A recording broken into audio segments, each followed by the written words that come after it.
ලංකාවෙන්ම ජනප්‍රියතම SFT පන්තිය SFT නම් ප්‍රසාද් වික්‍රමසිංහ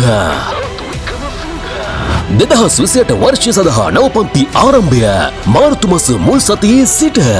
තික්මා ගාල්ල ආරම්භක දිනය මාර්තු 6 සිකුරාදා සිට සෑම සිකුරාදාවකම පස්වරු 2ට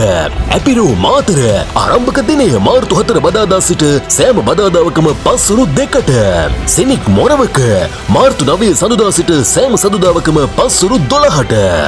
2022 වර්ෂයේ මුල් දෙවැනිම ප්‍රථමයා සිව්වැනියා සහ 12 වෙනියා එකවර දායාද කරමින් 2016 සිට 2024 තෙක් දිස්ත්‍රික් ප්‍රථමයින් 7 වරක් 2020 සහ 2022 වර්ෂයේ දකුණු පළාත් ප්‍රථමයින් 2020 වර්ෂයේ මුළු දෙවැනිම 10 වෙනියා ඇතුළු වැඩිම සිසුන් ප්‍රමාණයක් විශ්වවිද්‍යාල වරම් හිමි කරගත් එකම SFT පන්තිය